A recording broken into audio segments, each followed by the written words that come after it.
All right, guys, welcome to my YouTube channel. I am going to be documenting my prep on here, but I'm also going to be using this channel after prep just to kind of give you guys some more long form content of what my life looks like.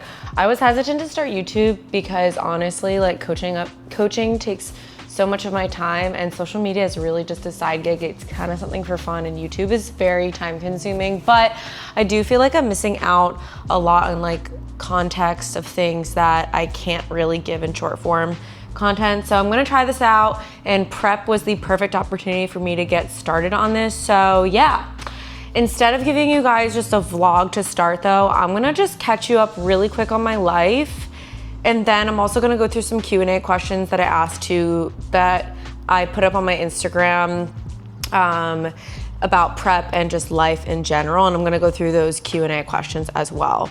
So yeah, if you are new here, welcome. My name is Talia. I don't even know, a woman of many trades.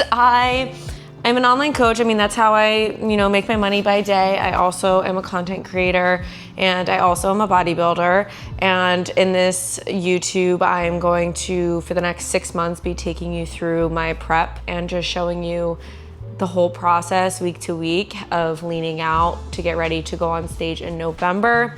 The plan is to step on stage for regionals in November so that I can qualify for nationals.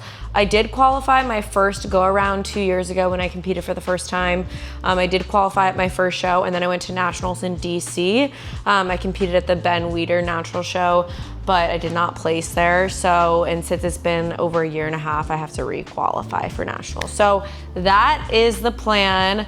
And yeah, I'm fucking excited. I mean, this was a really hard few years. I lived in Miami a few years ago, and I left and moved to Port St. Lucie, and I was there for almost 2 years, and I just moved back, and it has been an emotional roller coaster to say the least. I went through a really difficult breakup and a really difficult change in my life, where, I not only left a lot of people that I knew really well, but had to start brand new, refurnish from start, and go through all this emotional turmoil throughout that. And it was honestly, this off season has taught me so much about myself, so much about what I want out of life, so much about how resilient I am, even during times of chaos and uncertainty. So I'm really excited to see those traits come throughout this prep, because I feel like if I didn't have the off season that I had, I would not be in this position and feel so confident going into this prep. That said, I know that there's gonna be challenges, but I'm fucking stoked. I'm really, really excited, and that's what prep is all about. I mean, I'm definitely want to be like, hell yeah, I want to end up on that Olympia stage. I want to be known in the industry, but also just it gives me so much passion and purpose outside of my coaching business and outside of social media and content creation.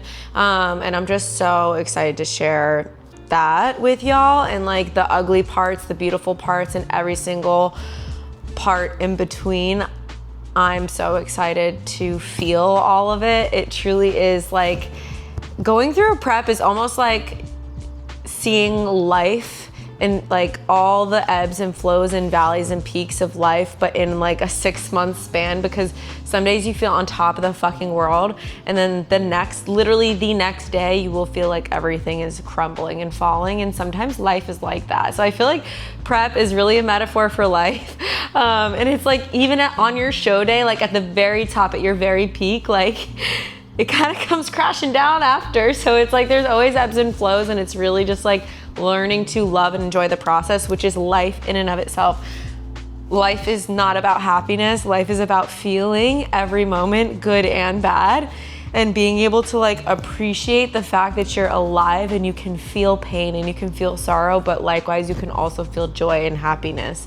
So that is what prep feels like, and I just love all of the things that you learn about yourself throughout the process and who you become at the end. But yeah, that is my brief rundown of what is going on in my life. So yeah, I started I started new, basically. I started new. I'm working with a different coach now going into this prep. My business has changed a lot. It's grown. The brands that I work for have changed. So now I'm sponsored by Oner as an affiliate. I'm a PEscience athlete, and I'm also a Revive athlete. Code TALIA in all caps for all of these sponsors, and I'm so excited to be having these sponsors throughout my prep. If you guys know me, you know that I really only promote products that I myself use, and I literally, as you can see, wear Oner, basically only Oner, and I'm not even fully sponsored by them. I'm just an affiliate, but I love their clothes. PEscience I use for all my like EAAs, intracarb, creatine powders, all of that, and then Revive supplements are all my like dietary supplements. So, you know, multivitamin, you know, vitamin B, vitamin D, all that good stuff that people are deficient in. I'll be using that throughout my prep just to make sure that my insides are as healthy as my outsides look. So yeah, thank you guys for supporting me. I really appreciate it. Let's get into some of these Q&As because we got some good ones here. We have some good questions here. Lessons learned from moving to Miami. All right, this has nothing to do with prep, but I do feel like it's a good way to like kick off my move and prep and everything that has come with moving back to Miami. Lessons learned, you can do hard things. You can literally move in a few days if you need to. Accept help from people, let people help you. Moving by yourself, especially after being in a breakup and moving, or going through a breakup and then moving by yourself and starting new, like accept help from people. Also, change is really uncomfortable. I remember how uncomfortable I felt the first few weeks, but it's starting to really feel like home. So yeah, Miami in particular, I would say it's a place where, you know, it's not for everyone. And there are a lot of difficult things about it, but I do think that you can make this place good if you just surround yourself with the right people, or not really surround yourself with people at all, because there are a lot of shady people who claim to be good people here and they're just not. I personally, the only way that I really survive Miami is by keeping to myself. So yeah. Other lessons learned, yeah, accept help from others, embrace the uncomfortableness of change. It's not gonna feel like, I almost thought and asked myself if I made a mistake. That's how uncomfortable this was, and now I'm like thriving and feeling so good. But yeah, if you wanna move to Miami or you're thinking about moving to Miami, like it's a tough place to live. I personally chose to move to Miami because I had already previously lived here, so I kind of know the terrain. I know how to interact with the people. I know where to go. I know where not to go. I know how to be here. But this place can feel really overwhelming for people who are just moving here. So that's what I would kind of put out there. How has coach change affected your training goals / routine? So I've changed coaches twice, and now I'm on my third coach since I started bodybuilding. You know, I would say training more or less has stayed the same. Like, I would say my current coach definitely will kind of tailor my training program a little bit more than my previous training programs were tailored.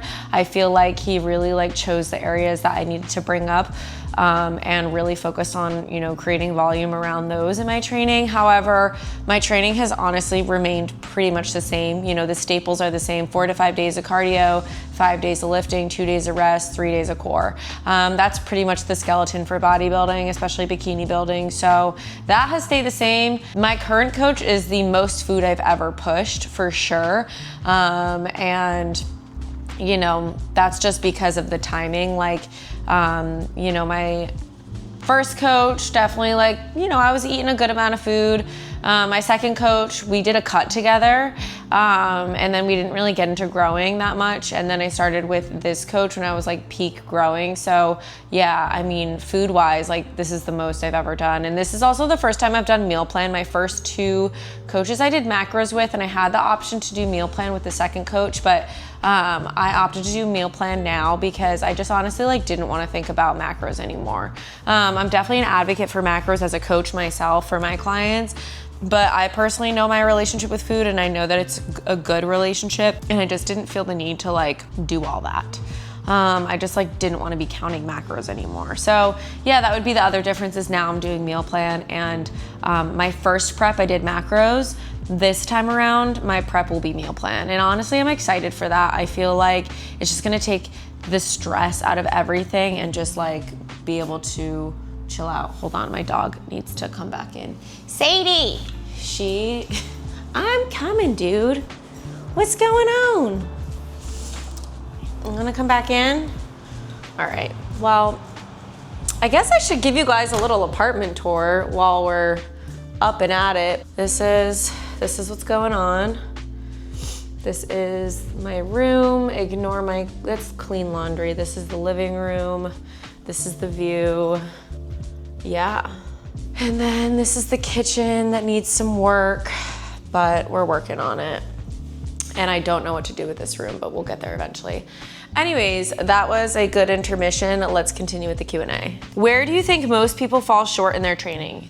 Intensity, 1000%. I feel like a lot of people really fixate on programming, which is great, but if you're not training with the proper intensity, and I mean like most people are not going nearly as close to failure as they think they are, you will not see the progress that you want to see. And I feel like time and time again, I see this with bodybuilders. I see this with lifestyle clients. I see this with the clients that I work with.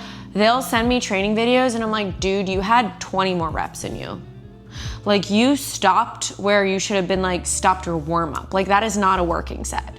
I think a lot of people really don't know, like training to failure is a skill. It's a learned skill, and you have to literally learn how to tolerate pain, how to approach failure safely. And you know, 95%, I would say 98% of people don't know how to do that. So that is where I think people fall short most in their training, is actually doing working sets. And if that sounds like you, I'm calling you out. How long does it take to results from cutting and eating well? That's a loaded question. I don't even know how to respond. Some people will see differences in a few weeks. Some people it might take a few months. It also really depends on like what you're coming into the cut having experienced. Like, were you restricting before? If so, you're not gonna respond to a deficit. Were you way overeating before and you're like super overweight? It's probably gonna take you a long time to see changes in your body. So it all really just depends. I would say like you could see differences in a few days. You could see differences in a few weeks. You might also not see differences for a few months. So it really just depends on your starting point, how much body fat you have to lose, what realistically is going to work for your body depending on your dieting history and all of that stuff. So that's a loaded question, yeah. What are you looking forward to the most in this prep? I would say like leaning out and seeing what my body looks like. And just seeing the improvements. I really am excited to see my tie-ins. Like that is something that I didn't really get to see in my last two shows just because I didn't have the density enough in my glutes. So I'm really excited to see the tie-ins and just like how my physique comes together and like seeing myself fucking shredded and just seeing all that hard work and pain and tears that I went through for the past 2 years, like really seeing that pay off. What's your current weight and what are you cutting down to? My current weight this morning was 127.6. My guess is we'll probably lose between 15 to 20 pounds. I'm not sure. You know, there's no like goal weight. The judges don't know your body fat percentage. They don't know your weight. They don't know anything. They just know what you look like on stage. So we'll stop cutting when I am starting to look lean enough, or when I am lean enough. We'll probably go a little bit past a point and then we'll refeed into it. Why are you so cool? I'm actually not cool. Favorite self-tanner? I go and get spray tans because I can't do that shit on my own. Not even gonna lie to you. Process of gradually going into a deficit. So right now, we haven't even started going in a deficit. All my coach did was just cut off meals out, and that's it. I'm doing fasted cardio instead of just cardio whenever I want. That would be the second thing, but not much has changed. And then, you know, once I plateau from that is when we'll start to cut a little bit more. It also just depends on like timeline and stuff, right? So if you have like a stricter timeline where things need to move a little bit quicker, then I might slash calories a little bit more and increase cardio a bit more. So it really depends on like the person, the timeline, the response time, the progress, the weight progress, like how things are actually moving, the data, but yeah, first and foremost, the first thing we cut out is off meals. We'll see how much weight I lose just cutting those off meals out. Once I plateau, we'll go from there. How will you be prioritizing my mental health? I think just like taking the pressure off. Like if I don't get to an Instagram post or I don't get to a YouTube and I don't get to a TikTok, like social media causes a lot of stress for me. So I think just like doing whatever the fuck I can, and if I don't get to it, it's fine. And like having that mentality of like, my prep matters more than documenting my prep. So having that mentality as well, getting outside. Honestly, like I find that prep improves my mental health a lot because the things that I would do, like doom scroll or watch TV or like sit in bed and be depressed, like those are not things you can really do anymore. So you have to get up, you have to get outside, you have to see the sunrise, you have to get vitamin D, like sunlight first thing in the morning. Like I find that my mental health actually improves over prep, funny enough, but yeah, just like routine setting, like being kind of kind and gracious with myself with the things that like aren't tip-top priority. And I think like not giving, like, this is 6 months where things are gonna be selfish and like kind of being okay with that. It will require some communication with people of like, and you don't need to give people explanations. Like, I think we live in this world where we think that like everyone deserves an explanation for like, if you don't reach out to them right away, like, if you're pressed about someone not answering you, you have some stuff to work out and you should probably go be busy yourself. Because the busiest people I know, like, they're not out here like calling their friends for 3 hours a day. Like if you have an issue with that, then you don't understand like hustle and grind, and like you should go find some hobbies, because like it's great to catch up with people. There's a time and place for it, but like if you're the person getting angry at someone else for like setting a boundary, like, hey, I have like 6 months of prep, like I don't have the emotional capacity to have a phone call right now, and you have a problem with that, like, yeah, I don't know. I personally don't understand people like that. I don't think I have anyone in my life like that for that reason. I think most people have been really understanding with my preps, and like I will go out of my way to communicate like, hey, like I really just don't have the capacity. I'll let you know when I do. I think it's just one of those things. But are you planning to compete at nationals in December? Yeah, so I do have to requalify in November for December nationals. So I'm hoping to God that we requalify. So yes. What's your why when things get tough? When things get tough, I always remind myself that I only have like one life to live. And why would I settle for ease and mediocrity and be content with a life that I didn't try to live my fullest? And whenever I'm feeling like low energy or dragging my feet, I'm like, dude, like there's gonna be a day when you wished you would do this. So just reminding myself that, gratitude, and just also reminding myself of like everything I've been through, all the battles that I've been through that nobody has seen, that I like, all the silent things, all the silent mornings that I like, woke up just feeling depressed and like went to bed crying and spent gym sessions crying, like all those moments, I can't let those go to waste. So that's my why for sure. Are you prepping to win, learn, or prove yourself something? I think I'm prepping to win and to learn. I fully want to win 100%. I'm like a very competitive person when it comes to this sport, especially as like prep starts to get into full swing, but I don't have the expectation to win. I know that everyone else is also putting their 100% in, also very competitive, also like geared up and ready to go. So I don't have the expectation that I will win. Do I want to win? Hell yeah.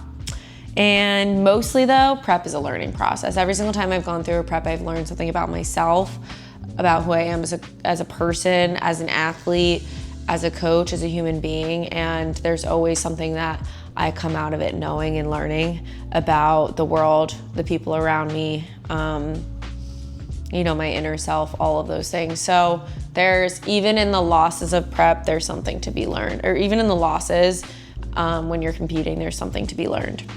What does success look like to you beyond the scale or stage? This is a great last question that I want to leave off with. Honestly, I'm in a place where success right now has been very money oriented, and I'm trying to stray away from that and really figure out like what makes me happy. I think success is living an aligned life, period.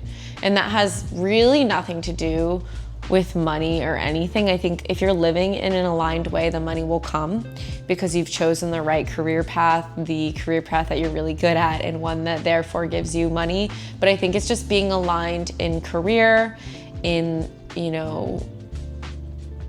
inner like self passions, relationships, mental health, like all of those things. I think success is alignment. So I just hope that whatever is next for me is meant for me, and that I stick with that, and I'm able to recognize what is meant for me and what's not. And, I think that really does require a level of discernment and, self-reflection of like knowing what's meant for you and knowing what's not, and knowing the signs of when misalignment is happening.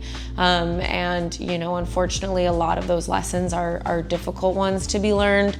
And, I think it's also important to not self-sabotage when something is good for you, and welcoming that into your life and welcoming goodness into your life is equally as hard as leaving hardship. So I hope and pray for alignment overall in everything, in every aspect of life.